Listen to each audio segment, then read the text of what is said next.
만약 내일 의식을 잃는다면 누가 나를 위해 의료 결정을 내릴까요? 안녕하세요.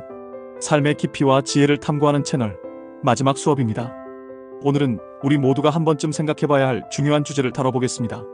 연명치료란 무엇인지, 그리고 사전 연명의료의향서를 어떻게 작성하는지 함께 알아보겠습니다. 죽음을 준비한다는 건 두려운 일이 아닙니다. 오히려 남은 삶을 더 소중하게 여기고 가족들에게 부담을 덜어주는 지혜로운 선택입니다. 연명치료란 회복 가능성이 없는 환자의 생명을 인위적으로 연장하는 의료 행위를 말합니다. 구체적으로는 4가지가 있습니다. 첫째, 심폐소생술입니다. 심장이 멈췄을 때 가슴을 압박하고 전기 충격을 가하는 치료입니다. 둘째, 인공호흡기입니다. 스스로 숨쉬기 어려울 때 기계가 대신 호흡을 도와주는 장치입니다. 셋째, 혈액투석입니다. 신장 기능이 떨어졌을 때 인공적으로 혈액을 정화하는 치료입니다. 넷째, 항암화학요법입니다. 암세포를 억제하기 위해 항암제를 투여하는 치료입니다. 언제 연명치료를 거부할 수 있을까요? 연명의료결정법에 따르면 2가지 상황에서 연명치료를 거부하거나 중단할 수 있습니다. 말기 환자인 경우입니다. 적극적인 치료에도 불구하고 근본적인 회복 가능성이 없고 점차 악화되어 수개월 이내에 사망할 것으로 예상되는 상태를 말합니다. 임종 과정에 있는 환자인 경우입니다. 회복 불가능한 사망 과정에 진입한 상태로 의학적으로 며칠에서 몇 주 이내에 사망할 것으로 예상되는 상황입니다. 중요한 건 이런 판단은 담당 의사와 해당 분야 전문의 1명, 총 2명의 의사가 합의해서 내린다는 점입니다.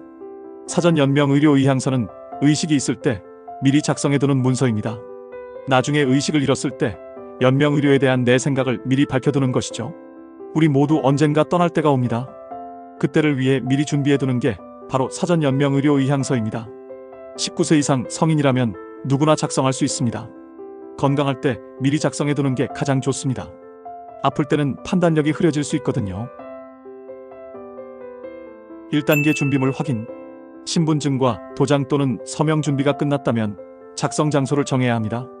온라인으로 할 수도 있고 가까운 병원이나 보건소에서도 가능합니다. 온라인 작성을 원한다면 국립연명의료관리기관 홈페이지 lst.go.kr에 접속하세요. 2단계 기본정보 입력. 성명, 주민등록번호, 주소를 정확히 입력합니다. 주민등록상 정보와 반드시 일치해야 합니다. 3단계 연명의료에 대한 의사표시. 가장 중요한 단계입니다. 4가지 연명의료에 대해 각각 시행 또는 시행하지 않음을 선택해야 합니다. 심폐소생술을 원하는지, 인공호흡기 사용을 원하는지, 혈액투석을 받을 것인지, 항암제 치료를 계속할 것인지 하나씩 결정해야 합니다. 여기서 잠깐 중요한 걸 말씀드릴게요. 시행하지 않음을 선택한다고 해서 모든 치료를 포기하는 게 아닙니다. 통증 완화나 기본적인 돌봄은 계속 받을 수 있어요.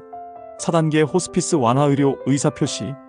호스피스 완화의료는 치료보다는 편안함에 초점을 맞춘 의료 서비스입니다. 통증을 줄이고 심리적 지지를 받으며 가족들과 평안한 시간을 보낼 수 있도록 도와줍니다. 대부분 받겠다고 선택하시는 게 좋습니다. 마지막 순간을 좀 더 편안하게 보낼 수 있거든요. 5단계 서명과 등록. 모든 내용을 확인했다면 본인이 직접 서명하고 날짜를 적습니다. 대리 서명은 절대 안 됩니다. 작성이 끝나면 자동으로 국립연명의료관리기관에 등록됩니다. 전국 어느 병원에서든 의료진이 확인할 수 있어요. 작성할 때 꼭 알아두세요. 충분히 고민하고 결정하세요. 이건 매우 중요한 결정입니다. 하루아침에 정할 일이 아니에요. 며칠, 몇 주에 걸쳐 천천히 생각해보세요. 가족들과도 충분히 이야기 나누세요. 내 결정을 미리 알려두면 나중에 가족들이 당황하지 않고 내 뜻을 존중해줄 수 있습니다. 언제든 바꿀 수 있습니다. 한번 작성했다고 끝이 아닙니다. 생각이 바뀌면 언제든 수정하거나 철회할 수 있어요. 1년에 한 번 정도는 내 의향서를 다시 살펴보는 것도 좋습니다. 가족에게 알려두세요. 의향서를 작성했다는 사실과 어떤 내용인지 가족들에게 꼭 알려주세요. 실제 상황이 생겼을 때 가족들이 내 뜻을 정확히 알고 있어야 합니다. 가족들과 죽음에 대해 이야기하기가 쉽지 않죠. 요즘 사전 연명의료의향서에 대해 알아보고 있는데 우리 가족도 한번 이야기해볼까? 라고 자연스럽게 꺼내보세요. 처음엔 어색할 수 있지만 결국 서로를 더 깊이 이해하는 소중한 시간이 됩니다.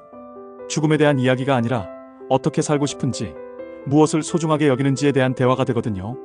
가족마다 생각이 다를 수 있어요. 누군가는 끝까지 치료받기를 원할 수도 있고 또 다른 사람은 자연스러운 죽음을 원할 수도 있습니다.